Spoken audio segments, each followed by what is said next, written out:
Hello and welcome back to We Love the State. I am your wonderful and ridiculously attractive host, Andy Coons, except I'm not alone. And I'm not talking about just an interview, all right? I finally got a co-host. Been searching high and low, been calling people all over the world.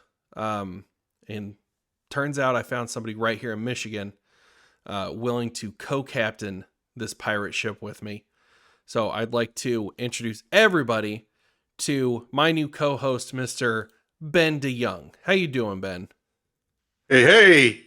Yeah, I was just going to say you're really scraping the bottom of the barrel when you found me.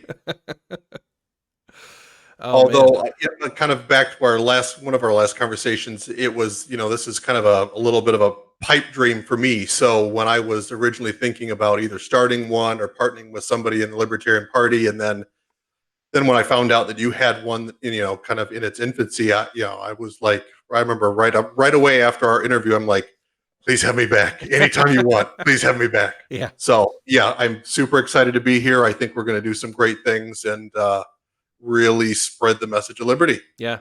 Yeah. And love of the state. Oh, yes, of course. Yeah. That's first and foremost, we love the state. So Ben and I were talking. I think it's a pretty good idea if we get listeners familiar with you and kind of where you're coming from, how you feel about certain things. I'm going to start off with one of the more basic questions that every libertarian gets asked at least once in their life. How'd you become a libertarian? So, grew up in a typical Michigan religious household, very, Republican, leaning, Rush Limbaugh, listening. And it wasn't until, like so many others, it was Ron Paul's 2008 run. And all of a sudden I saw a divergent from the talking heads in the Republican Party. And to see somebody say, no, end the war or legalize drugs, and continue to stand up for that belief, even though there was, I think, one time that Ron Paul had talked about sending the troops home. I think it was Mayor Giuliani at the time, kind of ripped into him, and he kind of got booed from the audience. But he didn't, back down. He kept on talking. And he turned that audience. And he turned the audience around. That's one of the most incredible parts of his Giuliani moment. Yeah, and I can't remember. Was that about the war or was that about drugs? It was one of the two that were really... it was about the war, because he was talking about, I subscribe to the blowback theory as purported by the CIA. That's right. Which is weird to hear any libertarian give any sort of credit to the CIA, but that was one thing that they 100% nailed, was talking about, like, all this terrorism going on. Maybe it's the fact that we've been fucking bombing them for decades. Do you ever think about that? Right. Yeah, that was, and I think that was probably my turning moment, was, his debates and the fact that the media kind of blackballed him. I mean, even when he was polling, second, they left him off the screen. It was clear there was a narrative, and there was an underlining, we're choosing A, B, and C, and ignoring the rest. And, I think sometimes once you see that, you see it happen a lot. I mean, we saw it with Tulsi Gabbard on the left, where she was clearly, kicking ass in the debates and really putting people in their place, and she was completely ignored. So, yeah, it was definitely the Ron Paul thing. And then I got involved with Justin Amash's campaign a few times. So I photographed for his campaign. I also went to a lot of his town halls, and I was able to have some conversations with him. And just to have, a conversation with somebody who was that principled. Yeah. Now, I know there's a lot of people in the Libertarian Party that don't agree with him on everything, but he stands up for what he believes, and he can almost always argue facts, which is great. A lot of times in politics, it's you argue emotion, and I felt, it's, to be able to walk away with either having your views challenged or contradicted, and you really have to think about it, that was like, all right, I can get into this. Yeah. So that was kind of my come to Jesus moment for liberty. Yeah.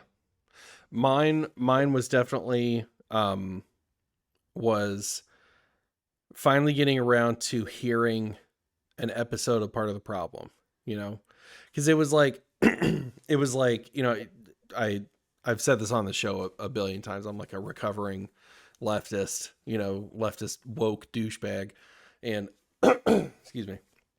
I grew up in a conservative Republican home, conservative Republican fundamentalist Christian home, and then rebelled and became an atheist and went super, super far left, and it got to the point where just I definitely felt alienated after a while, because people wanted me to like disassociate with my family because they weren't as radical left-wing nut job that I was, and that's when I started to kind of like distance myself. And but it was it was being politically homeless, but wanting to like hear reasonable people talking about politics that weren't like irrational or anything like that, and listening to Legion of Skanks because I was craving comedy, and then hearing about Dave Smith being the political guy, and then hearing that first episode of Part of the Problem where he's like, yeah, I'm a libertarian, like in the first 30 seconds, and I'm like, fucking what? Who's a libertarian? And so and the more that he talked about it, the more I could not come up with the left-wing counter argument to counteract or to counterattack what he was saying, whatever counter word you want to use. And the rest is history, really. After that first episode, I was like, I think this is what I am. I think I'm a libertarian, and yeah, the rest is history, really, from that point. Yeah, I found Dave, I think, a little bit late. I got into Tom Woods, and then when I finally found Dave, what I appreciate from a lot of the libertarian podcasts is, and I think this is tough regardless of your platform or where you are in the party, but how do you find that line of bringing news and information, bringing entertainment, but then also not necessarily like trying to like preach too much. And so to have that balancing act in any entertainment, whether it's any show or news or podcasting or any venue, I think that's it's not easy to do. And so you always really appreciate like when it's balanced well and balanced correctly. So again, very excited of what we can bring to Michigan and to the United States, and our unique viewpoints, and our ability to have conversations with people. I think we're both very curious and approach things in a similar fashion, and so I'm excited just to like learn and like pick people's brains and be challenged and hopefully challenge others. I mean this is what like most excites me, is that like we're two people who really want to make new libertarians, and like the sort of the outreach thing that I did on TikTok, where I was just like, if you want to join, like I'll help you, and I'll message you and get you all the links that you need. Like that was stressful. That was really difficult and time consuming and crazy at times, but it was really like rewarding, So like this is somebody who's going to go out there and join the Libertarian Party and get involved with his affiliate and volunteer, and like that's another person in the army, as anti-war as we are. yeah. In the anti-war army. Yeah. Yeah. But that's something that really excites me is I think brainstorming with you, like using this show, like using this platform, whether it's this platform or Twitter or TikTok or whatever it is, to come up with ways to just bring more people into the party. That's what I'm really excited about. Yeah. And I think, we kind of had brainstorming sessions this week and talking about, what we want to put into the website and what are potential spin-offs, TikTok, Facebook, Instagram. How do OnlyFans. we, yeah, OnlyFans. Well, we Yep. definitely, yeah, I've got a foot fetish, so I'm all about OnlyFans. Just kidding. It's all buttholes for me, man. Buttholes and feet. That would be a very interesting OnlyFans page. All right, I got to get that mental picture out of my head. But I think, to be able to reach people where they're at, I think is such an, we can't sit on our hands anymore and just expect people to come find us. And that's where I really am excited about what the Mises Caucus is doing, because there is a drive, there is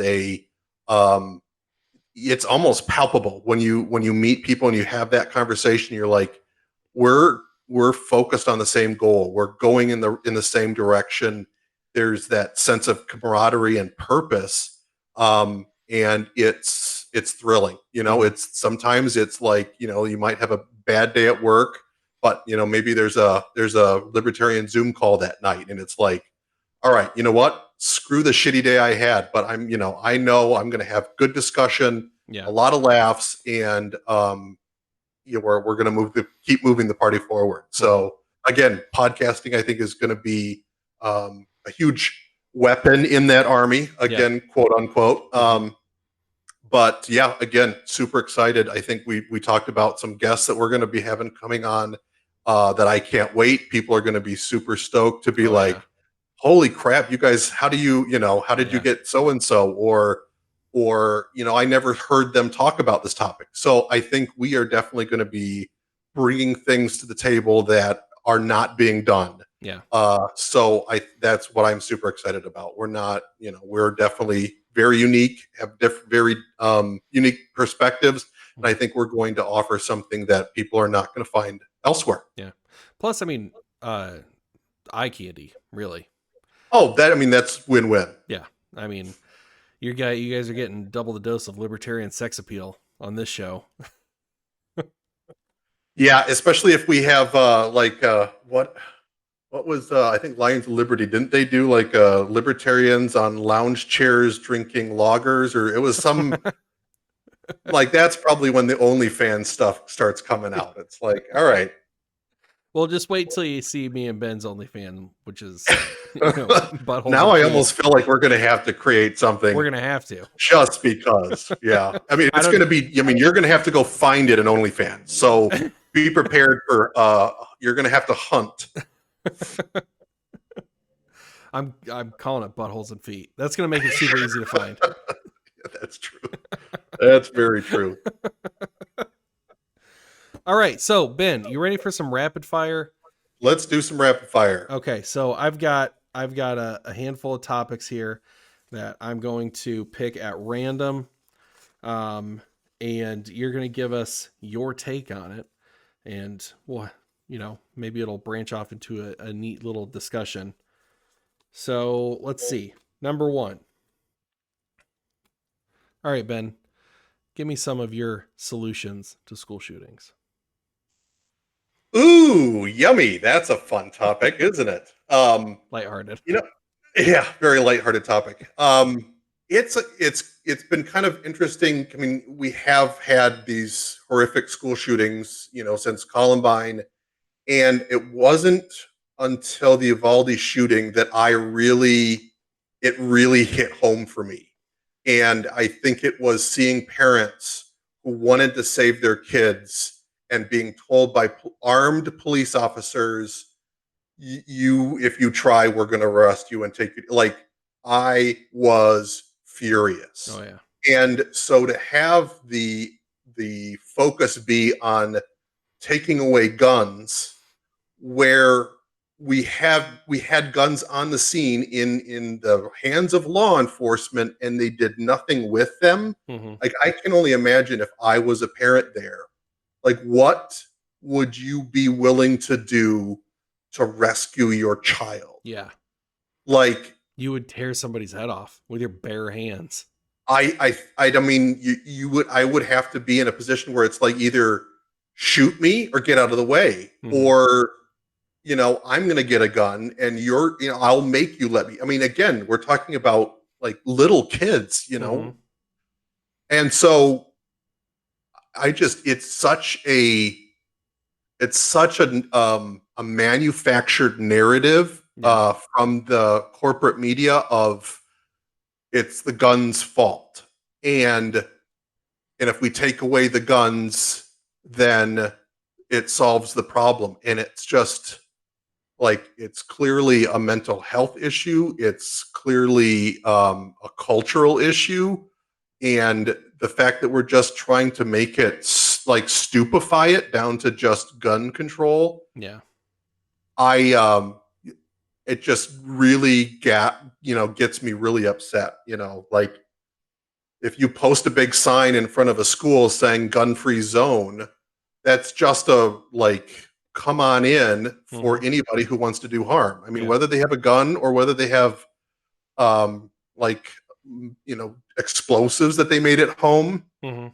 or knives or whatever, like they know that there's very little if any resistance. And so I think we have to start looking at things differently. If we are going to protect our banks and our politicians and our sports teams with armed guards, like at the very least we should be protecting our kids with Yeah. armed guards. Yeah. um Ideally, that if you're trained to carry a gun as a teacher and you're licensed, and like you should be able to have it on you, and whether it's in a purse or in a side holster. And but just like there is, from my perspective as a parent, if I knew that there was somebody, whether it was the principal, that was armed and carrying at my school, or whether it's a private security that were armed, like to me that's a peace of mind that I think every parent should want to have. So that's definitely a topic that I've become a lot more passionate about after this more the most recent shootings. And so yeah, like I said, at the very bare minimum, we need to be protecting our kids with guns, Yeah. because bad guys and those who are looking to do harm are going to find means of doing harm. That you Mm-hmm. just there's no stopping that. Yeah. Unless you bring um, an equal threat Mm-hmm. to the party, so to speak. Yeah. And I don't see any way around it. This idea that and I'm sure everybody out there has had this conversation with somebody about guns, and it's it is an emotional topic, and so it's very hard to do it factually or to reason with somebody. And so it's kind of like abortion. I mean, you can name quite a few topics that are very emotional driven, Yeah. and that's going to be a tough one to address with the country as divided as it is. Did you watch the footage, like the security footage from the Uvalde shooting? I saw some of it, like the cops just standing in the hallway. Yeah. And I don't know if that was security footage or body cam footage. It was the stuff that was happening outside, where the parents were upset and Mm-hmm. the police were turning them away. That's the stuff that just absolutely turned my stomach. The And especially, yeah. the security footage from the school was leaked, and I was at work the other day, and I as I was working, I had my phone sitting off to the side on my wireless charger, just playing that video, and because I wanted to see it, like um and it was chilling.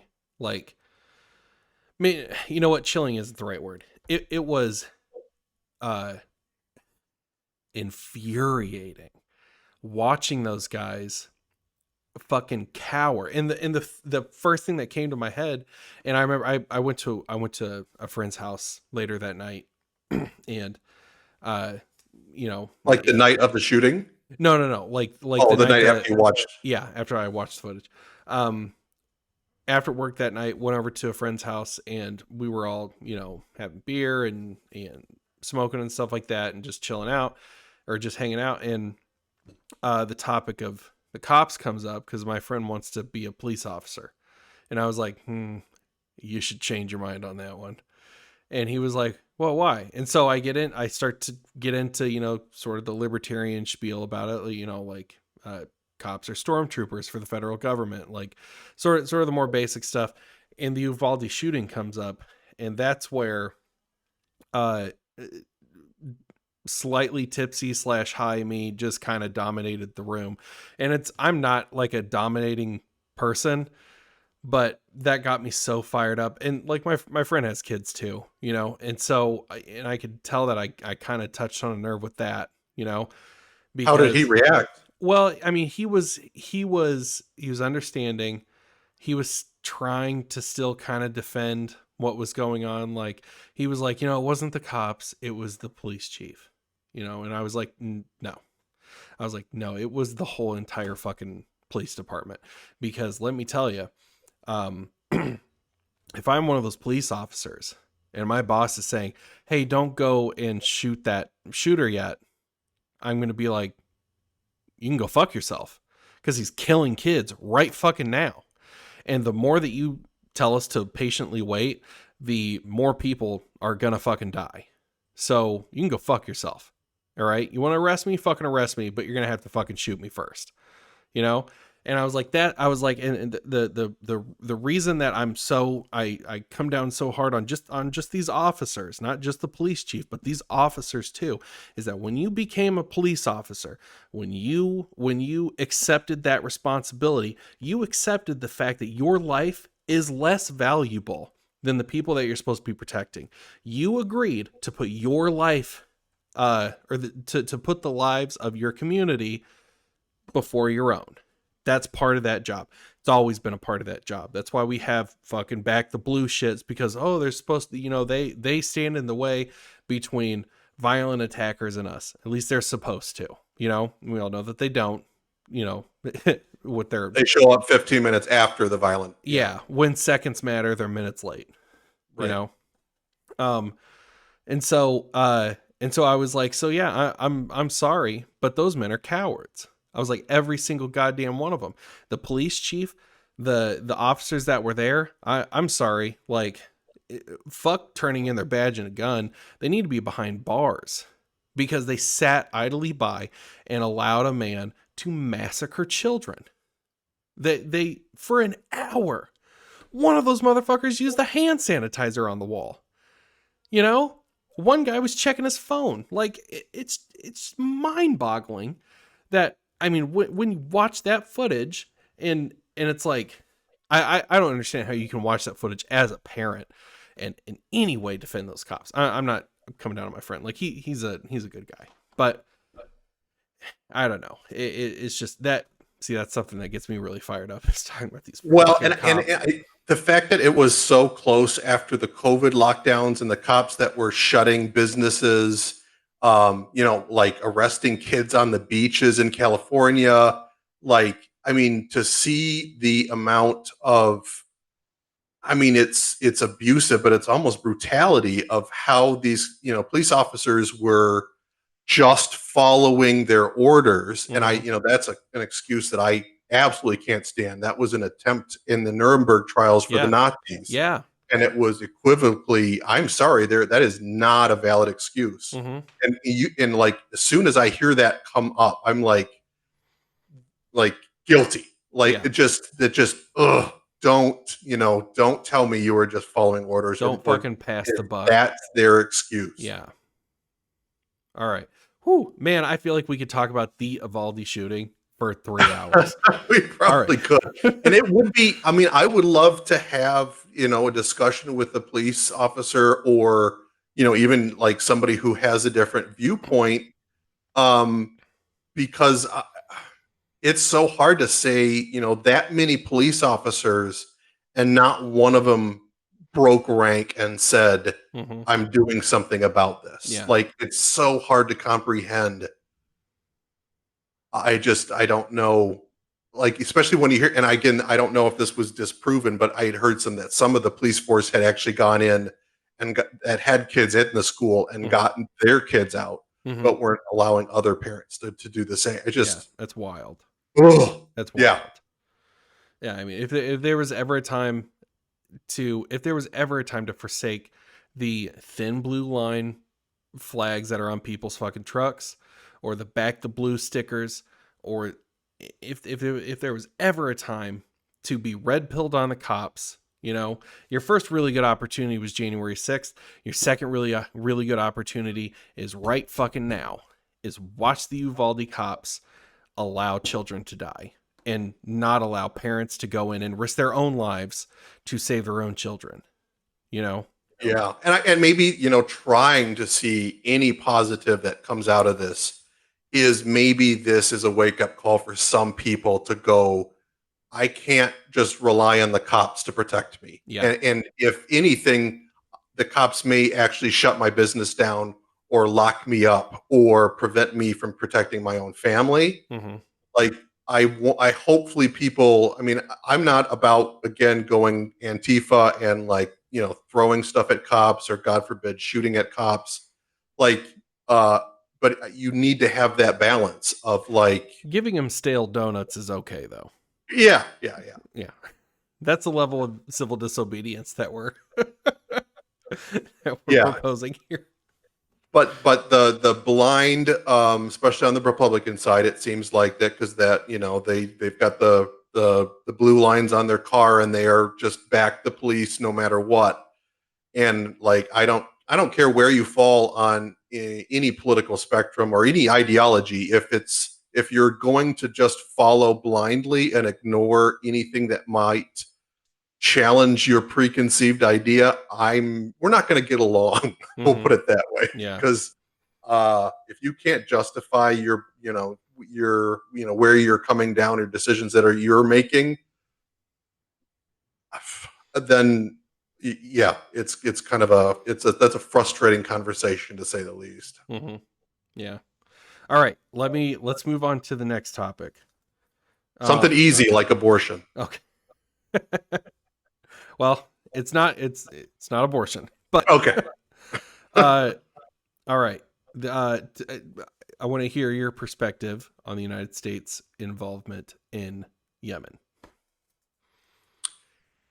That's another one where it's amazing the hubris of whether it's the American leaders or to some degree a lot of the citizenry, of the fact that we can invade Iraq, we can invade Afghanistan, we can be dropping bombs in Pakistan and Syria and Yemen, and with little to no oversight, or I mean, we just do what we want. We're the big kid in the schoolyard.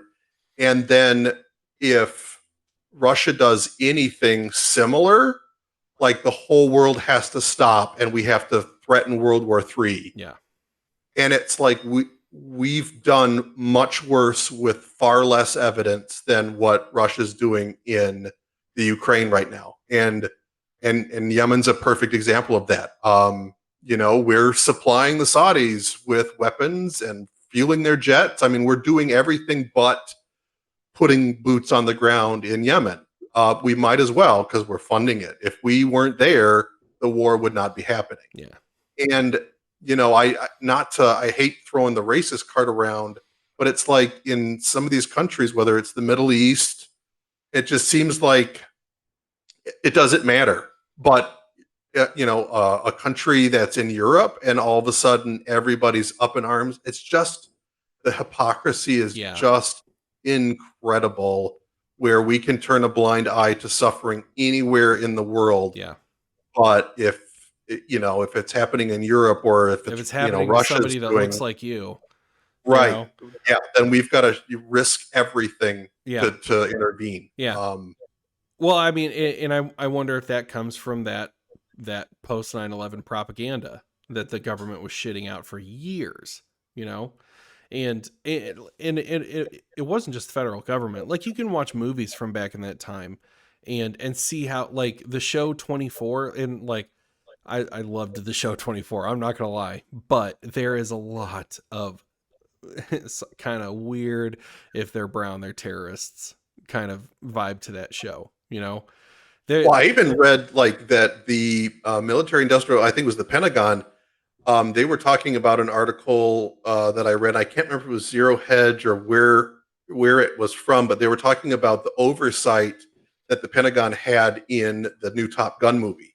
Mm-hmm. And that all had to be completely cleared by the Pentagon to show the Army as in the best light possible. And they kind of let it slip in the article because they said that this oversight is not just for this movie. Mm-hmm. And it's just a, you kind of have to stop and think and go, Hollywood is propaganda. Mm-hmm. Like we think of, like that kind of stuff being like Nazi Germany and Soviet Russia. Mm-hmm. And it's so subversive and sneaky the way they do it in Hollywood. Mm-hmm. Like there was a show called Last Resort, and it was about it actually got really good ratings, but it was about a submarine captain and crew that disobeyed direct orders to launch a nuclear first strike. Mm-hmm. And they ended up being hunted by the US military. They kind of ended up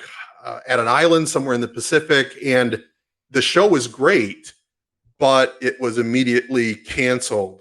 And it, to me, I remember at the time going, this doesn't really make sense. But then all of a sudden it was like, you kind of throw your little conspiracy theory hat on. It was like, well, this show really didn't play. I mean, it didn't show the US Navy and the US Armed Forces in the greatest light. Yeah.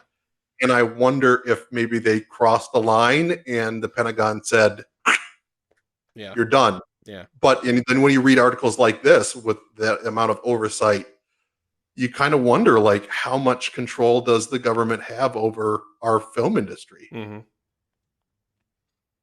Yeah. Well, I mean, it wouldn't surprise me if there's quite a bit there, it, because I mean, here's how the seeing the new Top Gun movie come out is like, I felt like at the height of the height of the COVID backlash, I'll say, so not the height of the pandemic, but at the peak where bipartisan, like, across the political spectrum, people were like, okay, this pandemic is kind of bullshit, and people are starting to kind of focus like their energy on the government, and the cops and the people who are responsible. Like, they're starting to be like, I don't know if I can trust these people. And then this new movie with a bunch of shirtless hot guys, flying jets and America and the fucking military and yeah, freedom, and freedom is sexy and freedom plays volleyball shirtless and freedom has underlying homophobic vibes and like that. Then a movie just immediately gets pushed out like that. And like there was something from Tom Cruise saying like, I wanted to do a sequel to Top Gun, but I wasn't going to do it unless the right story came along. And it's like, fuck you. It's Iceman's son. That's the story you could have came up with in 1980, fucking whatever, It's not a complex story at all. Exactly. You're not writing Game of Thrones, dude. You're writing Buff Fighter Pilot 2. That's what you're writing, And so I just thought that sounded like such a canned line. And I bet you anything, whether it's the Pentagon or the White House or some general or whatever, probably approached the studio and was like, now would be a good time to shoot out another Top Gun movie. Yeah, because we've got a war in Ukraine coming up, because it was right there. And I think that they kept on postponing the release of that movie. They claimed COVID. And I think it was weird because I think they sat on it for a couple years. But it just happens to be released right when, we're spending, what was that, $40 billion to Ukraine. It's like, what a coincidence. We have a cheerleading movie coming out about war and how sex is. Yeah. I wonder. So this is where I really am putting like my conspiracy theory, like my tinfoil on. I wonder how far ahead did they know that Russia was going to attack Ukraine? That's where my mind kind of immediately goes. So, yeah, well, you think like the military industrial complex, even if there's a chance for war, you kind of think, oh, here's, I smell some gasoline. Let's go grab the matches Mm-hmm. and let's see what we can come up with. Yeah. And so I'm sure with as many backroom deals and as many high up level of people that are going, if this happens, we want to have, we want to have a movie in the pipeline. We want to have all the media, we have, press releases that are going to go out to everybody. Like they've already got, a full spread as soon as the first shot is fired because they want to drum up support. They want to spend the money. I mean, I think it comes down a lot is the, we shut down Afghanistan, and that was making the military industrial complex I can't remember exactly the numbers, but it was just stupid amount of billions a year. Mm-hmm. And shortly after that, there was the whole fiasco with Australia had a contract with a French company to build them some new submarines. Mm-hmm. And we butted in and said, no, we are going to be providing the submarines because France was all pissed off because Australia pulled out of their contract with Australia and went with the US. And it was like, oh, just after the military industrial complex stopped making all the money in, Afghanistan, they need a new source of income. So how many submarines can we make for Australia? Mm-hmm. And then, how much weapons can we send over to Ukraine? It's just, it's definitely, I mean, you can't not have money play into it. I'm sure there are other factors, but it is sad to see the amount of blind support that comes from the United States. And I think it's very vital to be, you have pride in your country, but this blind, that you don't question. Otherwise, you're anti-American. We saw this in Iraq War II. Was like if you said anything bad against it, you were, anti-American. Mm-hmm. And you kind of wonder, all right, well, where's Green Day and where's all these other bands that were massively protesting and hating on George Bush for an unjust war? Yeah. You don't hear that at all from the left, or anywhere anymore. Mm-hmm.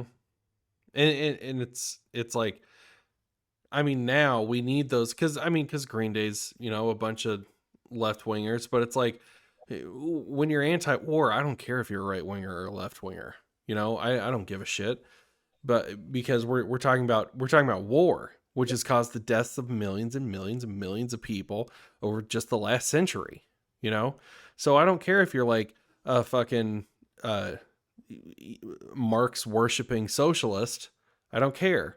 If you're anti-war, then you should say something about it. Just be consistent. Yeah. And that's, that you're asking a lot, I think, for anybody to be consistent in politics, unfortunately. Mm-hmm. And again, that's a great thing with the Libertarian Party. There are a lot of differing opinions within the party as far as, some topics, but we're very consistent in our messaging. There is no, if our guys in power or our girls in power or ladies in power, then it's justified. Then it's okay. That's kind of what happens right now. It's, if our guy's running up the deficit, well, it's justified. But if the other person's running up the deficit, it's reckless. So, to have a voice that's consistent of principles. We're not even just talking about policies. We're talking about principles. Yeah. Just it doesn't exist in the other two parties. Yeah. All right. So I've got another topic for you, Ben. We're on a roll. All right. I have to turn it upside down. All right. Give me the rundown for cryptocurrency versus precious metals. Oh, there's a good topic. So I will preface this by saying that I'm definitely a precious metals guy. I really like the idea of blockchain and crypto. I was big on it when it first kind of hit because I really like the idea of a decentralized currency that was outside of the manipulation of the Fed. All the things that the crypto punks are super passionate about. But my biggest concern is I don't trust the government, and I don't put anything past the government. So my immediate response as crypto got bigger and bigger, I'm like, as soon as if it ever gets to the point where it could threaten the dollar, it will be shut down. Mm-hmm. Like, and I'm sure that there's a lot of people out there, especially in the Libertarian Party, they're very pro crypto, and no, the government could never shut it down. It's like, you underestimate the ability of the machine and of the American empire to control and manipulate. And if anything threatens that ability, I've not, to my knowledge, it never gets legs. It usually gets chopped off at the knees. And we're talking, especially right now, I mean, China's launching a digital yuan. They're talking about a digital dollar that's based on blockchain technology. And so I could totally see that, the US government kind of usurping the blockchain to then be able to use it for a digital dollar. But that gives them the ability to track every penny you spend, what you're buying, when you're buying it. It gives, the IRS a complete ledger of every cent you made and every cent you spent. Mm-hmm. And there will be no hiding. There will be no privacy with, how you're going to exchange for services. It will be all on a ledger, and the ledger is the blockchain, and it will be controlled by the government. Yeah.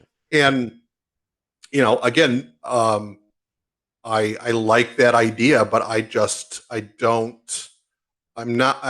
maybe I'm too cynical to think that the government isn't capable of dominating any market it wants to. Yeah. And especially we're talking about the IMF, the World Economic Forum, every central bank across the world. I mean, I guess there's one country in South America that's claiming that, I can't remember if it was which one it was, but they're trying to use the, Bitcoin as their main currency.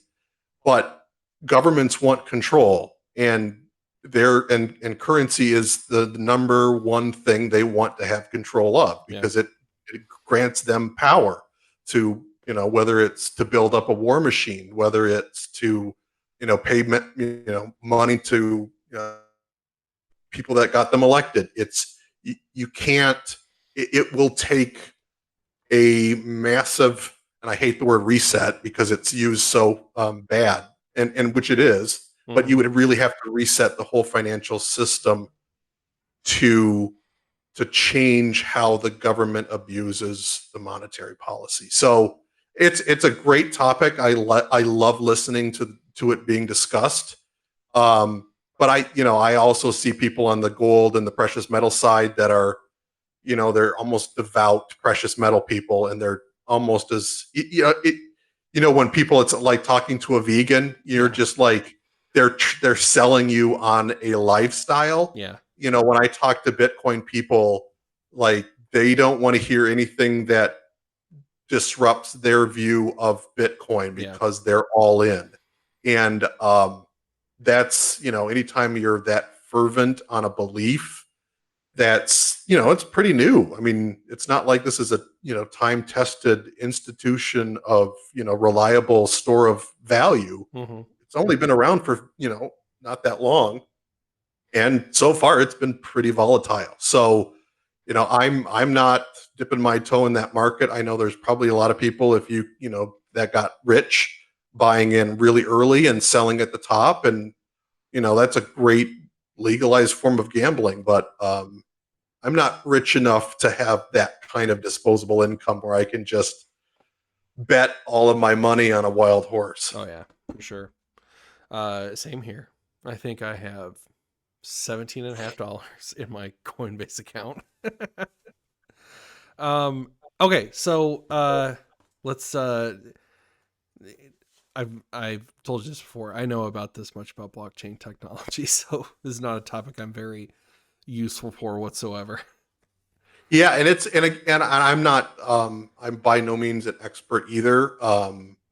So I'd love to have more conversations with people about it.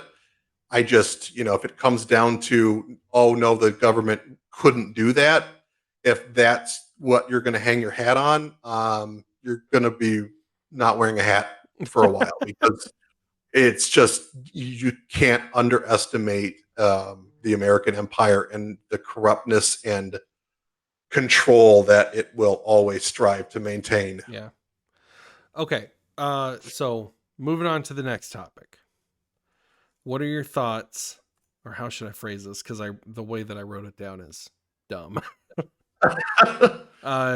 Okay, so what are your thoughts on the who the Democratic National Convention would run for, or the DNC who they would run for 2024? That's going to be, I think, very interesting to see how they can play that out. With Kamala Harris being the first female of color vice president, I don't know how they can pass her by if Biden doesn't or isn't able to run for reelection. And I think everybody agrees he may be saying that he's going to run, but just the decline is becoming so transparent and so rapid now. I don't even know if he can finish his term. Yeah. But how do they, with, their priorities of giving, those individuals who have, historically been neglected or whatnot, if to pass that person, Kamala, pass her by, I don't know how they can justify that unless she bows out. I mean, and I suppose she could come up with I've got to prioritize my family or make an excuse. I mean, but we're talking about I think the worst president and vice president. I mean, their poll numbers are just in the absolute shitter for good reason. Yeah. So yeah, I just saw something about Gavin Newsom was being interviewed and was being pushed on whether he would run for the presidency, and it's like, like some of these mayors and governors that have just ran their states and cities into the toilet. Yeah. How do you? It's going to be interesting. And even looking at, I think Trump made a vague announcement. Yeah. A few days ago where he said he's made up his mind, and if he were to run, he would, he was really leading it on that he was going to run. But yeah. I mean, there's a possibility it could be a Trump Hillary, V2 fucking rematch. And I would love that, because I love it when entertainment value alone. Well, and the hate, because I love it when people hate politicians, because more people should hate politicians. Yeah, absolutely.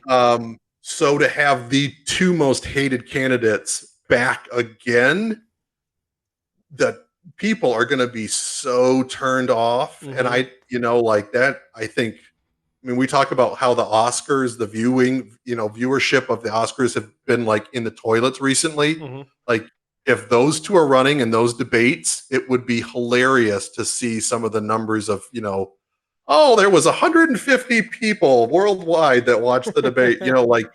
People, I think, would just be so like, I don't know, man. I mean, I don't know. I think people would hate watch those debates. I know I would. I guess the inverse is true. Yeah. Because I mean, people are like, Donald Trump was a garbage president, but the guy, even his debate against Biden, was great. It was fucking hilarious, It was a shit poster on stage. Yeah. Yeah. I loved it. I laughed through the whole thing, and I was just, there were so many times I watched it with my wife, who doesn't give a shit about politics, and we were both laughing our asses off. I was like, what? He said, what did he say? It would be funny if they did like an Emmys for politicians. Yeah. Like have their own award ceremony. Cause I could only Trump imagine. Gets best comedy every time. Yeah. It would be so funny to have. Yeah. And again, depending on the Libertarian candidate, I think we're, for once we're going to have a strong candidate. Yeah. I am so sick and tired of putting up, they're just a lackluster candidates that, I can't necessarily fault them because I don't know them well enough, but like, just how they interview, there's just no passion, no like urgency. Mm-hmm. Just like, I'm running for president for the Libertarian Party. Please vote for me. And it's just like, already I'm like, Kill me change the now. channel. I'll watch a rerun of that 70s show before I watch, that person talk. Yeah. At least that So 70s show didn't say democracy every 15 seconds. Sacred democracy. No, if Trump and Hillary are candidates in 2024, that could be the best odds the Libertarian Party has ever had in its history, besides 2016. Right. Actually, you know what? The more I look back on 2016, the more I'm like, I don't think even a really strong Libertarian candidate could have won. I think 2016 was Trump's time. I think Democrats and Republicans needed to kind of feel that. I think it was time to have somebody like a Trump, so that way after Trump, Libertarians could say Trump was not a result of white supremacy and racism and sexism. He was a symptom of something much more sinister. And that is, look what the Fed's doing. Look at what the military industrial complex is doing. Look at what the cops are doing. All of this stuff plays together or intertwines together. And you go high enough, and eventually all this stuff leads to somebody like Donald fucking Trump winning the presidency of the United States. And they're all interconnected. But in 2024, Donald Trump was going to his rallies and saying, fucking, oh, don't you love that vaccine? And it's like, no, dude, do you not know what your base has gone through? Do you not know what they're going through right now? You know how many of your voters lost their job because they're like, I ain't taking that fucking vaccine. Like your finger is in, like, I know Dave Smith has said this a bunch of times, and there's a lot of shit that I steal from Dave Smith because I'm a huge fan. Anyway, but his pulse is not on, or his finger is not on the pulse of America anymore. It was in 2016. I think that was equivalent to a lightning strike, but it's not now, and he's lost so many people who voted for him in 2016 because they saw him stab him in the back during January 6th, and they saw him push for these fucking vaccines when he started doing rallies again, and that told every Trump voter that, oh, I'm not as honest and open as you thought I was. I'm not as transparent as I made you, or that you thought I was, Well, and even to your point about, like, even if we had a perfect candidate in 2016, we have the benefit of hindsight now. Mm-hmm. So I think Trump's pretty much given out his handbook, his playbook. So, if it is a Dave Smith that runs for president, if it's, even if it's like a Justin Amash or anybody like that, like, you kind of know, you've seen him debate. Now you've seen how he reacts. Yeah. I think Dave had talked about a couple things, like if he were on the stage with Trump, how he could play him. Mm-hmm. And I think he could just do a masterful job of twisting him around and said, oh, remember when you said this, but then when you got into an office, you did this? Or it just, you definitely need to have the right candidate from the Libertarian Party. I think a comedian is the only one who really can spar with Donald Trump on a debate stage. Because politicians, they don't have the mind for it. Their brain is not wired to shit talk somebody like Trump does, the entertainment value. Yeah, but comedians do. You watch roast battles, they go for the throat every fucking time, and it's like, they do it in a way that is funny and this is weird to say, but like informative,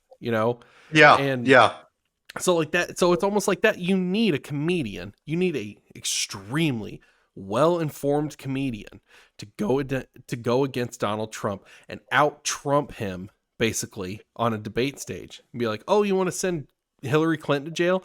That's cute. What about, I don't know, what about all those weapons you gave to Saudi Arabia that they're using to slaughter people in Yemen right now? What about the Saudi that you were bragging about? That you were bragging about. Exactly. I feel like a comedian's the only one that could do that. Could you imagine Mitt Romney doing that? Oh yeah, no, he's like the cookie cutter politician. Ugh. But I mean, and when we're talking about 2 years plus, with the world the way it is, like I swear every day I wake up and I look at, a quick glance at the news, because I usually just look at the Google News, and I just scroll through top stories real quick, anything that's jumping out at me, like stock market correct, crashing, nuclear bomb going off. There's just, we are on such a tipping point in so many different directions that 2024 could see a completely different United States. Ooh, yeah. And you just, like, there's so many unknown variables, but to have something in mind for the Libertarian Party to shoot for, and to know that we are going to present our best foot forward, I have full confidence that's going to happen in 2024. So I do have a lot more hope and a lot more excitement for what we're going to be able to bring to the table in 2 years. But you don't, I mean, we may not even have a table in 2 years. Things are so volatile right now. Yeah. You just don't know. And things really do change on a dime all the fucking time. All the time. I mean, can you remember what the country was like in 2010? It is a insanely different place. In 2010, like, everything was different. The comedy Men were men, women were women. Yeah, there were not 70,000 in between. Genders were biological based. Yeah. And we didn't have nuclear holocaust. Yeah. And I'm not saying that like trans people didn't exist in 2010, but I feel like even like trans people understood, like, and I'm not trying to shit on trans people. Like, I don't have a problem with trans people, but like, I feel like even people in the LGBT community were like, well, yeah, that's a trans person. They transition from a man to a woman, and so like technically they're a man, but they identify as a woman. That's a statement you can't really get away with saying now. You can't say technically they're a man, but they identify as a woman, which, by the way, I feel like a lot of right wingers could at least meet somebody halfway with that kind of a compromise, but that's going off on a totally different tangent. But yeah, like 2022 versus 2010, wildly different countries, Yeah, it would be interesting to actually kind of like, even because I'm, more on the analytical side of things, but to like look at what was going on in 2010, 2015 even, and then compare that timeline to what's going on in the world right now. It's just mind numbing. The most entertaining lens to look at that through is the Mandela Effect, which is the conspiracy theory, which I don't subscribe to, but the conspiracy theory that in 2012, all right, they turned on CERN, the Hadron Super Collider over in Europe.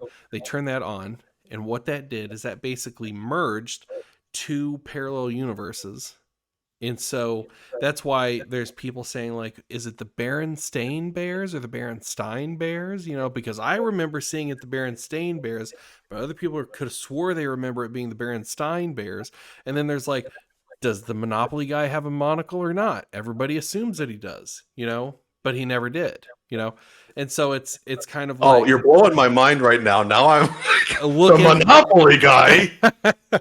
Look, it's fun, but this is the most entertaining lens to look at this through, is that these two universes converged, and things were semi-stable for a few years after 2012, but now the subtle tiny differences in this parallel universe are not able to mesh the way they were in 2012, and now it's like building up feedback in the fabric of space-time. All right.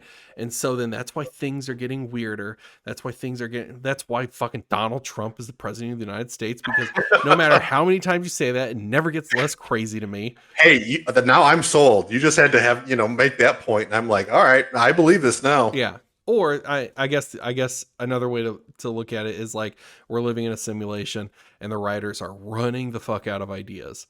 And so, I mean, you're right. There might not be a Libertarian Party in 2 years because somebody might just hit the delete key on that. On the Matrix. Yeah. Or the reset button. Yeah. I mean, I don't know. I have heard that theory that we're all in a simulation. But the Mandela Effect, I mean, was there a movie? Why does the Mandela Effect sound familiar? There was. Because if there isn't, there should be. Yeah, there was a movie about the Mandela Effect, but it was like one of those like straight to streaming movies. Like I think it's had a really, really small theatrical release, and I think it was just called the Mandela Effect, and it wasn't bad. Like it was a fun movie. You know, you could tell it was kind of low budget, but I mean, I really enjoyed it. Some of the ways that they do the visualizing there being like lag in the fabric of the universe is really cool, you know? Yeah. So, I don't know what platform it's on. I think I saw it on either Hulu or Amazon Prime, but it was a fun movie, you know? I don't believe in any of this stuff, but it's just fun to think about. I think sometimes those conspiracy theories are, even if they're so ridiculous, it's a fun thought experiment. Yeah. So you can kind of take it down the rabbit hole of the what if and see how it could play out theoretically. I mean, there's, between the flat earthers and there's so many, you think of like bonkers conspiracy theories. And then sometimes you can get into the weeds and you can start seeing some things, from other people's perspectives, or you can see, well, there's, we already distrust the government. So anytime there's a theory that shows the government is lying or it's like, oh, I could get on board with that. But I think it is always a fun, sometimes a fun thought experiment to say, well, if we believe this is true and then we take it to its conclusion, what does that look like? So I always get I love talking about conspiracy theories because it's always fun to play the what if. Yeah. It's like one of those books when you were younger, you're like, if you think he should go into the left door, turn to page 45. Choose your own adventures. Choose your own adventures. Yeah. I remember I had never heard of a choose your own adventure book before, and I somehow got my hands on one when I was in like 4th grade. And I know why, because I was homeschooled in 4th grade. And so I saw this book and I'm like, you're telling me that this writer is letting me figure out how the story goes? I was like, this guy's a genius. And I had no idea that tons of people did that, Yeah, it was such a cool idea. I'm kind of surprised that it didn't catch on more, because I remember seeing a couple at the library and reading them when I was a kid, but yeah, that'd almost be cool if there's a way that you could do that in either like a television series. They did. They did? Netflix, Black Mirror, Bandersnatch. Where like you could vote on yes. Yes. Oh, there's actually a handful of things on Netflix that did that. Really? Yeah, some of the kids shows did that. But I remember hearing about Black Mirror, but I didn't realize it followed kind of that trajectory. Yes. Look up Bandersnatch, and there's all kinds of different endings, and it's crazy playing that, because that's kind of what it is. It's kind of like a game, and you want to see what kind of ending you get whenever the main character chooses Fruit Loops instead of Lucky Charms, And just, that butterfly effect, where it's like a little change, produces ripples. Yeah. So you should definitely check that out. All right. Yeah. Okay. So on to the last topic. And this one is lighthearted, very simple, very wholesome, even. Good. You could say very family friendly. Ended on a high note. Are you pro-life or pro-choice, and why? So this is, I think, again, everybody watching or listening is, everybody has an opinion on this. I think most people do. I've been in the medical field for, 20 years. and especially with my background in radiology, I have seen a lot of ultrasounds. I have been around, imaging. Um, I can see things on both sides of the spectrum. I think one of the movies that really made kind of, because I was always, being Christian home and stuff, I was always pro life, and I remember watching Cider House Rules. Mhm. It was based on I think a Nicholas Sparks books, but Tobey Maguire and Charlize Theron, and they broached the subject of abortion in that movie in a way that I'd never saw tackled before. It was there was a incestual rape, Mhm. and it really challenged one of the characters onto whether that abortion is appropriate under certain circumstances, because he was very anti. Mhm. But they tackled like women who shoved coat hangers up to try to self abort, Mhm. and I just ugh, it's so once the government gets involved, and again, coming from healthcare, like if you think we have a free market healthcare in the United States, just Absolutely not. we are like we're one regulation away from basically getting our checks directly from the government. I Yeah. mean, it is so highly regulated. Mhm. I just I do like that Roe v. Wade was overturned. I do appreciate that, because that's definitely a topic. There's no one size fits all. Yeah. So anytime you can diverge that into more of a local decision, I mean, it'd be great if we could go even further than further down than just at the state level. Yeah. Um, I think we don't talk about mental health enough. Mhm. I think I Bill Clinton talked about safe, uh, available, and rare, or something like that. Like that was the big push, and Mhm.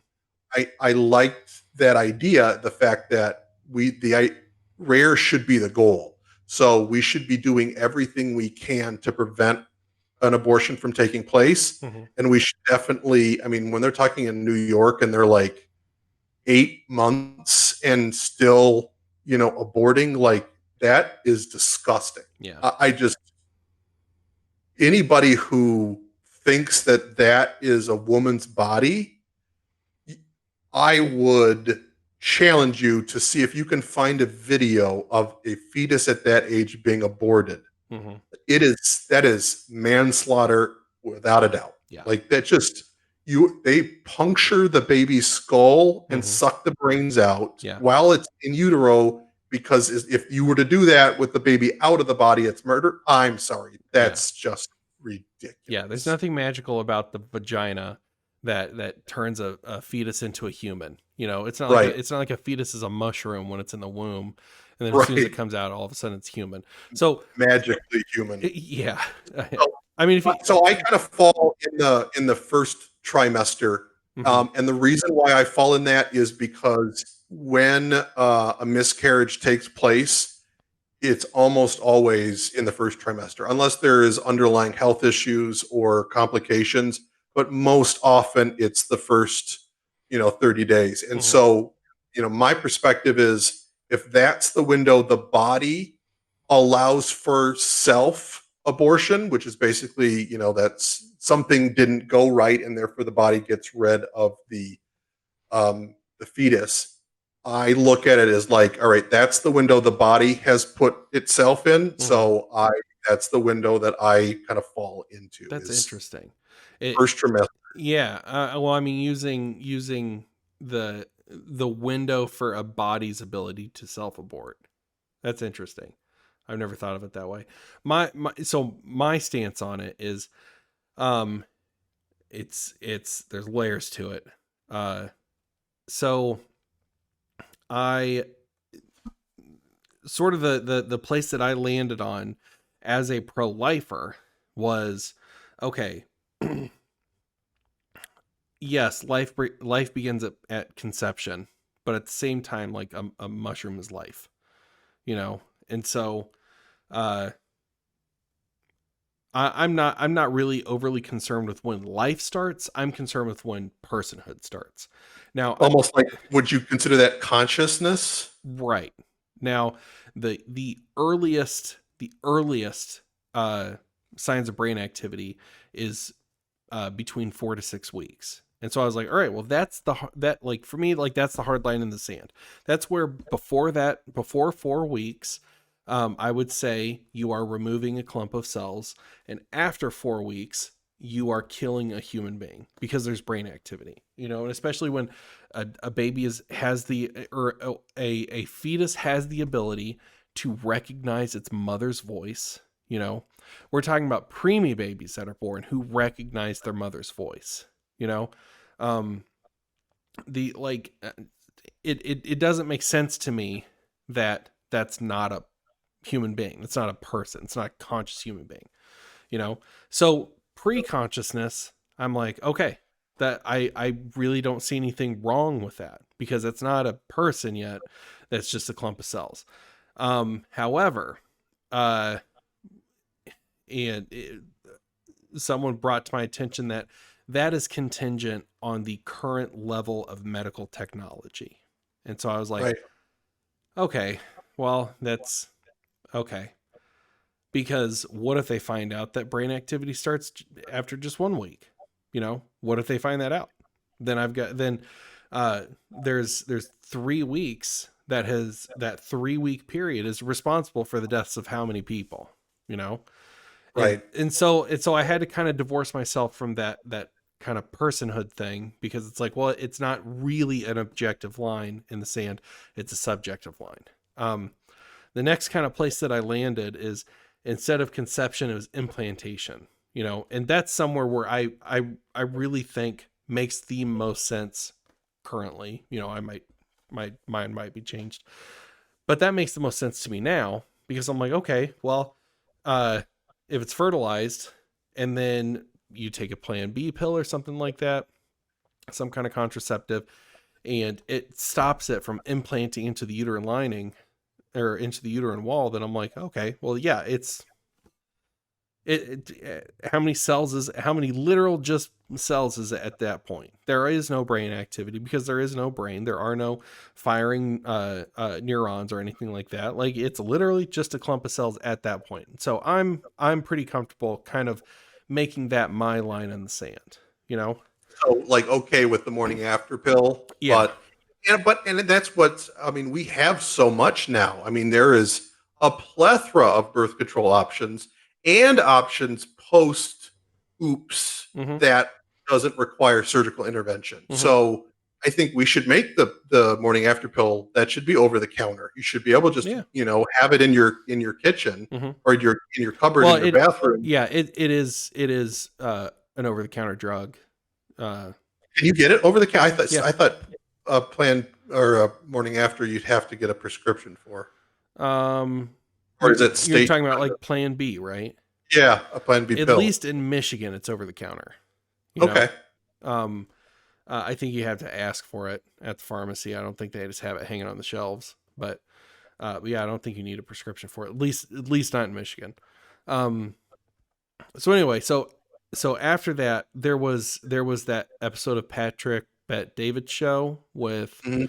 Dave Smith, Spike Cohen, and Larry Sharp, and the topic of abortion came up, and Spike, I think, really hit the ball out of the park with his response. Now, I don't I agree with him, but I don't agree with him on the when does personhood start, because I mean, yeah, that is the ideological line that I would like to stick in the sand, but there's no way to make that line accurate, you know?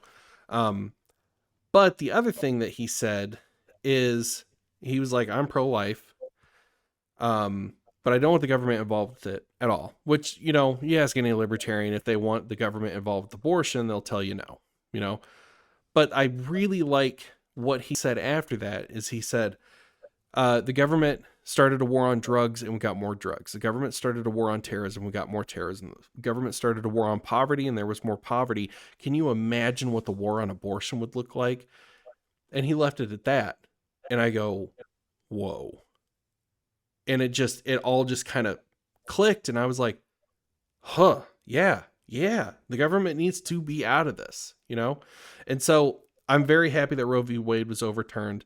But I'm happy more as a libertarian than a pro-lifer. You know, the Mhm. the thing that I'm the most happy about is that at least decentralizes the authority on abortion and allows smaller groups of people to decide for themselves what they're going to do about it. That means in states where they don't want abortion, they can say, you know what, in our state, we voted that we don't like abortion and that we think it's murder, and you can't do it here, you know?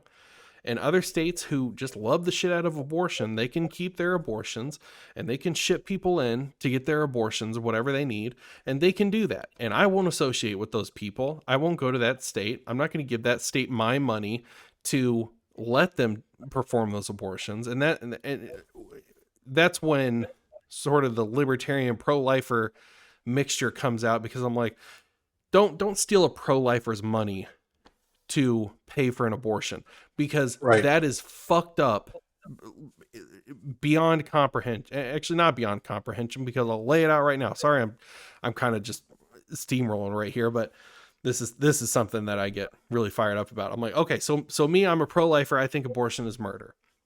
Okay, and there's somebody else who doesn't. The person who doesn't think it's murder would probably be willing to give some of their money to help somebody who needs an abortion, because they both, or like donating it to Planned Parenthood or something. yeah, they're probably fine with that.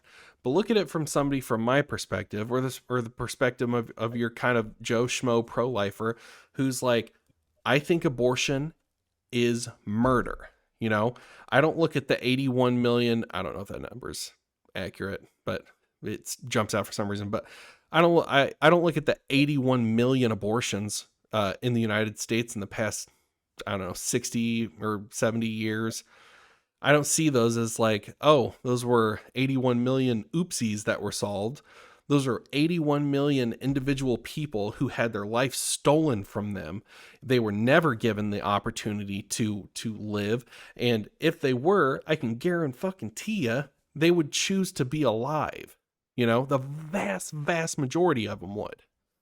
And maybe a few of them would be like, you know what, I should have been aborted, and they kill themselves. But the vast majority, you know, like, At least they would have a choice. at least they would have that choice.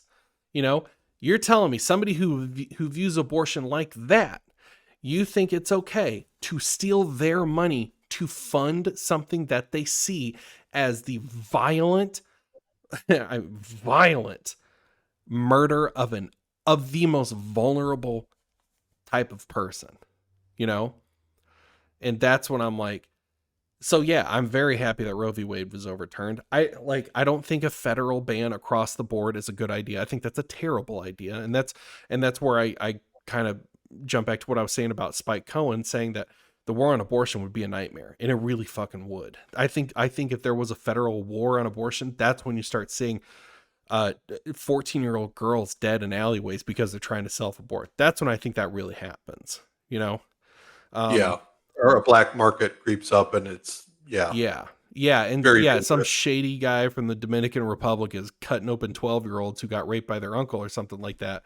But it's like, I don't know. I think it's a special kind of cold and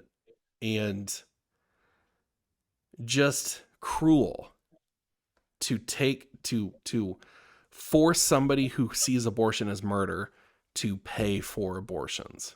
You know, it's almost like some fucked up torture thing.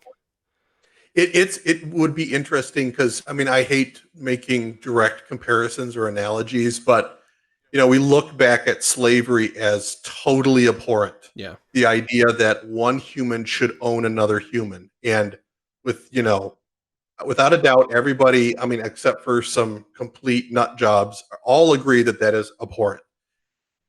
I wonder if we reach a certain point where we look back at abortions like that, Yeah. and to say, how many babies were murdered. I would hope that as a species we get to that point that we look back and see it that way. Mm-hmm.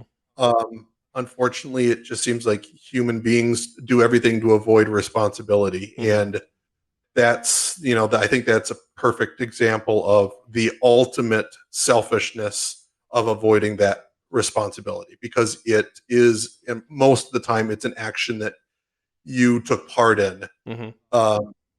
So what do you think? Because I think, didn't the Libertarian Party remove that from some of the, like, one of the planks as far as the abortion Yeah. instance in Yeah. Reno? Yeah. What was the wording? Oh, Did they just remove it, or did they substitute it? they removed it, and it's Okay. because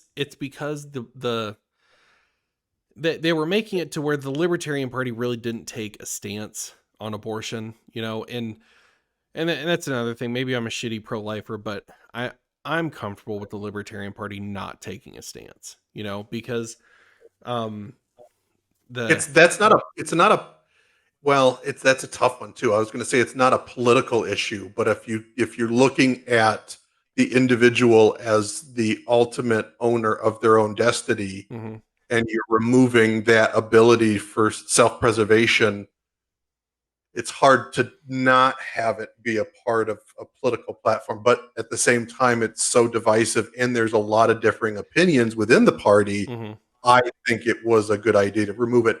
But I've always kind of thought the majority of libertarians were pro-choice, Mhm. and I'm wondering what's your feel on that. Do you think that or do you think it's a more evenly split on the issue? I mean,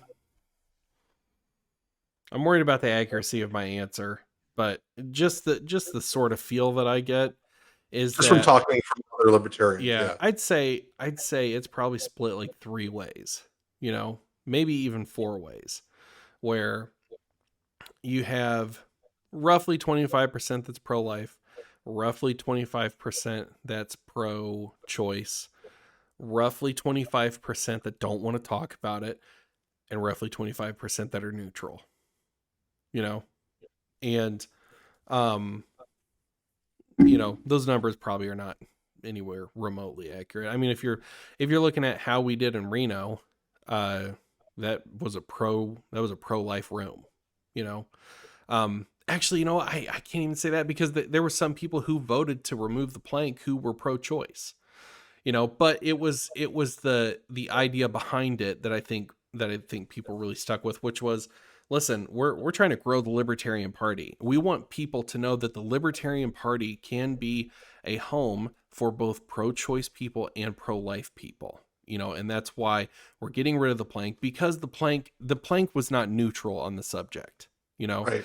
It was pretty it was pretty favorable to the pro-choice side, you know and it's like, oh, fuck, where was I going with this?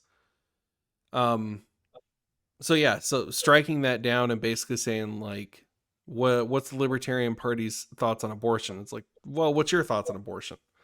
you know Leave it up to the individual. Leave it up to the individual, but at the same time, And like to your point any. earlier, there is no, this is when consciousness begins. And so Mhm. how do you take a stance when there is no definitive, like, line in the sand Mhm. to say that we're on the left side of the line or the right side of the line? We don't even know where that line is. Yeah. So how do you take a stance Mhm. especially at a political organization level? Yeah. I think, I mean, really, I think the fundamental difference between pro-choicers and pro-lifers is that they can't agree if a unborn baby uh is there's probably a million different ways to really describe this, but they can't agree on what an unborn baby is. Is it a living, breathing human being with thoughts and opinions and deserves rights and protection, or is it something other than that? You know, is it a clump of cells? Is it a parasite? They can't agree on that. And I think as long as libertarians can't agree on that, it shouldn't be in the party platform. You know, Agreed. but here's what libertarians can agree on: whether you're pro-choice or pro-life, or whatever you think an unborn baby is. I know that if I walk up to a pro-choice libertarian, and let's say it's a radically pro-choice libertarian who's like, yeah, all the way up to 9 months, it's eviction, whatever. If I say, okay, do you think that I have an obligation to pay for that? They would say no. Right. Okay. All right. So, let's say that the state falls apart tomorrow and the Libertarian Party picks up the baton, and libertarians take charge of the federal government and slowly start dismantling it from the inside or whatever. However you want the federal apocalypse to take or to play out. I don't have to worry about paying for somebody's abortion, and that it's one of those things where it's like, I think that's where I'm just going to have to be comfortable with it, because there are barbaric practices that occur in other parts of the world, like clitorectomies happening in Africa. Yeah, just horrible things. Well, I was surprised to hear, I think, how many countries that slavery is still like common practice. Yeah. But the empire mentality that we're all kind of born and raised in is, well, if they're doing clitorectomies in Uganda or wherever, I don't know if they actually do it there, but I was just picking a random country. Sorry, Uganda. They're like, we don't do that. We don't do that. We're not monsters. We do the neck thing, where we, stretch the neck out. What? Yeah, the 17 rings or whatever. Yeah. We're not monsters. We just ruin people's necks. Yeah. But like, there's horrible things that happen in other parts of the world, and the empire mentality tells us that we are responsible for doing something about that, and going and kicking down doors and shooting dictators in the balls or whatever. That's the American empire mentality. And so what I try to do is I try not to have that American empire mentality about other parts of America, because the more kind of fired up pro-lifer in me thinks that, like, well, you can't just let Californians murder unborn babies, But at the same time, it's like, yeah, but you don't think it would be right to use military action against the people who do clitorectomies in Africa, Like, you wouldn't think that that's right. You would think that the people in whatever country that is should rise up and tell people, don't fucking do that. Don't touch my daughter, And so, I don't know. I try to avoid going down rabbit holes like that because really I'm like, what is that really going to do? If I made such a stink about it to where abortion was made illegal in California, like what would that really solve? To me as an individual, it wouldn't solve anything. I'm 33 years old. I'm happily married. I have 3 children. We're not having any more. I got a vasectomy. What is that doing for me? It does absolutely nothing. Right. It doesn't change anything for my wife. It doesn't change anything for my kids. It doesn't change anything for my family. I don't know people in California. I don't have family or friends in California. Unless you're like TikTok people, then sorry, I didn't say you were my friend. Love you all. Yeah. Yeah, if you're a California libertarian, you're totally my friend. I was talking about that other guy. But yeah, I try to avoid that empire mentality even within the United States, because really we should be looking at California as a totally different country. We should be looking at Montana as a totally different country, and all these states as different countries, and eventually we should be looking at our next door neighbors like a different country, and well, and there's opportunity for Texas to be able to show, hey, even though we made abortion illegal, we've amped up all of these other alternatives to provide support, so the abortion isn't even necessary. Mm-hmm. And hopefully, if a state or a county or just a town or whatever can show that works really well, then people in California can go, well, I mean, because I honestly, if you really dug down, do you really think people that are all in on abortion don't feel squirmish about it at all? Yeah. Like, I just, if you were to watch a video of a baby being, aborted, and you're one of those people who are wearing the big pussy hat and My Body, My Choice demonstrating in DC, and you watch that video, how do you hold on to your opinion that that's just a clump of cells. Yeah. Like, you wonder if a lot of these people don't even want to watch the video because it would make it maybe real.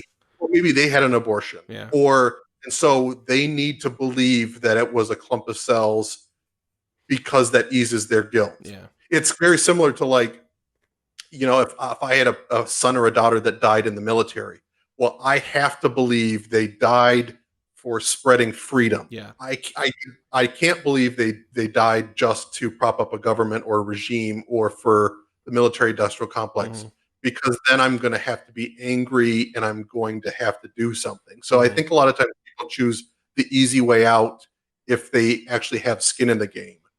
So I think a lot of that, it's hard to look at, individual psyches, but it just, I think that should almost be for those who, have abortion legal in the state.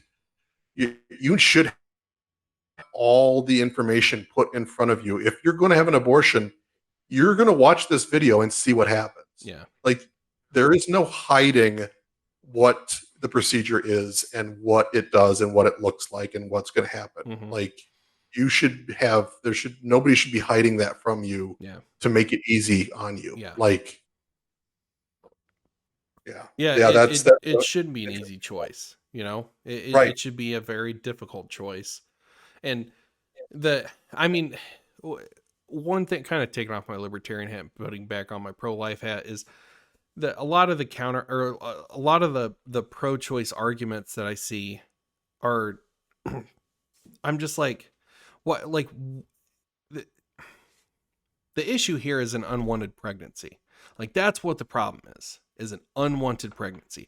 So what's the solution to this problem of unwanted pregnancy? And why does every solution have to involve death? Why does every single one have to be the death of this baby? You're telling me there's no other solutions? I mean, a baby is viable at 26 weeks outside of the womb. So why not just carry it for 26 weeks, and have the baby removed and put into an incubator or whatever. And then they can monitor this baby and take care of this baby. And then they can give it to a family who wants the baby. And some of the counter arguments I've heard over that is like, well, whenever a baby is born, there's a rush of hormones, and they're like oxytocin, which is like a bonding hormone, and that's the hormone that's released with skin to skin contact, and that's why breastfeeding is so important. That's why, like, physical touch with somebody that you love is so important, because it releases that love hormone, oxytocin. So the mother gets a flood of this whenever the baby's born, which makes sense. It's like an instinctual thing where you're like, give me my baby. It's biology. Yeah. And so it's like, okay, I understand that. Why is the answer to that problem still killing this baby? Because that's a problem that could easily be solved. And that is, if a woman wants to give an unborn baby up for adoption, you say, okay, and you sit her down and you say, this is our process. You're going to sign this contract.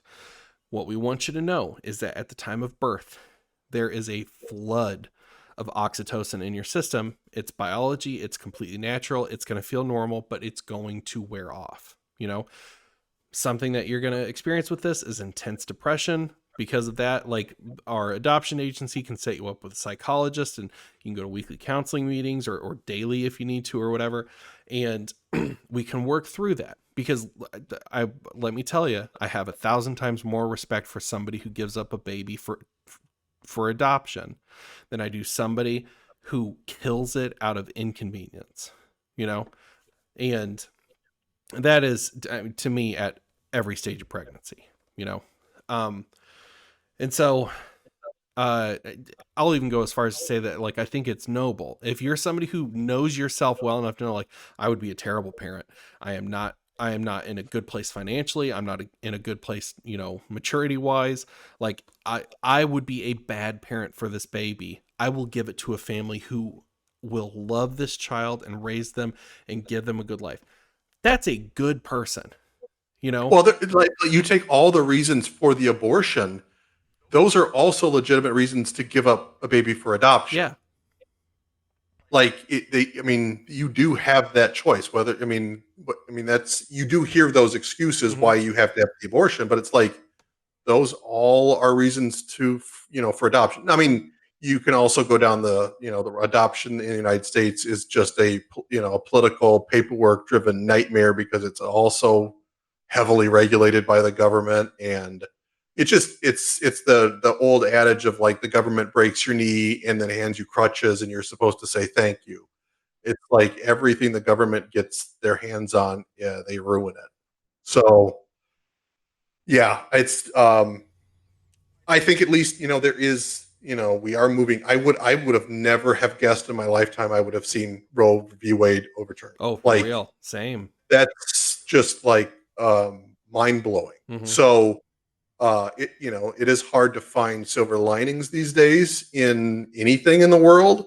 So when you do get something like that, you can be like, well, we're definitely moving in the right direction. And it's too bad that, even if you're pro-choice or pro-life, you should see that decisions being made closer to the individual should always be paramount or pushed whenever possible. Like that should be the end goal, is to to have your decisions as close to you as possible. Unfortunately, there's so many people out there that think that they're right and everybody else should bow to their opinion or their thought process. Mhm.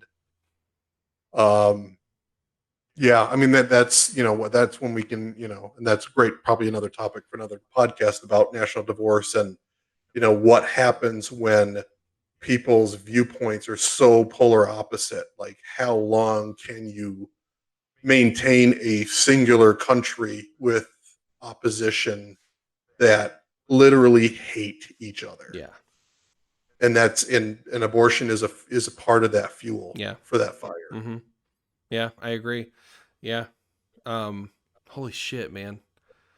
We just did almost, I don't know if we did almost 40 minutes just on abortion. Oh yeah. Yeah. That's crazy. Joe Rogan, eat your heart out. We can do 3-hour podcasts too. And that's just two of us. Yeah. Wait till we get to 3 people, man. Be an all-nighter. Wait till we get that interview with Joe Rogan where we interview him. It's going to be 7 hours long. Yeah. We're going to have to chain him to the chair. We're not done, Joe. You can't go anywhere. No potty breaks here. Yeah. That's where you can definitely tell him a dad. That's called a potty break. Make sure you use the bathroom before you start the podcast. Did you wash your hands, Mr. Rogan? All right. Well, man, this was a lot of fun. I for one, I'm really excited to move forward with this show with you. I think this is going to be the beginning of something really, really cool, so I think the sky's the limits, dude. So yeah, everybody out there, stay tuned. Come back for more. We're going to try to get, at least a podcast a week in. Sometimes it may be just the two of us shooting shit, and we're going to obviously have guests as well. Website, we're going to start working on that. I mean, there's going to be a lot of stuff coming down the pike. So we really appreciate everybody that's, watching or listening, and we really hope to continue to grow our audience and spread the message of liberty and have fun doing it. Keep your eye out for the buttholes and feet OnlyFans. Or at least a t-shirt that says something about buttholes and feet. All right. We'll do some plugs real quick. If you want to find me on some other platforms, I am on TikTok at Andy Coons. That is Koons. I am I am on Twitter at Andy_Coons. That's where I go to say all the shit that I will get banned off of TikTok for. So I have a lot of fun with Twitter. I really enjoy it. My link tree is going to be in the show notes. That goes to my merch page. If you buy, there's shirts and coffee mugs and pillows and blankets and all kinds of stuff with neat little sayings and things like that on them. If you want a picture with my face, that's where to go. Got any plugs, Ben? You can find me. I'm probably most active on Facebook and Instagram. Instagram, it's Picture This 1979, all one word. And it's Ben DeJong on Facebook, DEJONG, one of the pure Dutch spellings of the last name DeJong. So That's where you can find me. All right. We also have a We Love the State Facebook page that was recently launched, and I've been sharing that like crazy, trying to get people on there, posting every once in a while. So it'd be really cool to get like a community going there. You know, if you got some libertarian memes or just memes in general, go and share them with us. Let's get talking about stuff. You know, let's talk about Roe v. Wade. Let's talk about gun control. Let's talk about politics. You know, let's really get a community built. You know, because I think a community that is centered around this show and these kinds of conversations is a healthy community. You know. So, Yep. all right. Well, this is, like I said, Ben, this is a lot of fun. I can't wait till the next episode. Yeah, we're gonna have to come up with sign off tags. Yeah, I know. Now I'm gonna have to try to get creative. Like So it'll probably be one of those things. I'll be at like 2 o'clock in the morning, going, "How do I want to sign off a podcast?" yeah. So Yeah, we need to like we'll come up with some kind of come up script or with something. a catchphase. Yeah, Like, yeah. I'm like, I'm Andy Coons, Chumbawamba. You know, just That might be a infringement of something or other. yeah. Copyright infringement. Might get sued from a shitty British band. Yeah, one hit wonder band. Yeah. All right. Thank you guys so much for watching, and we will see you next week. See you, everybody.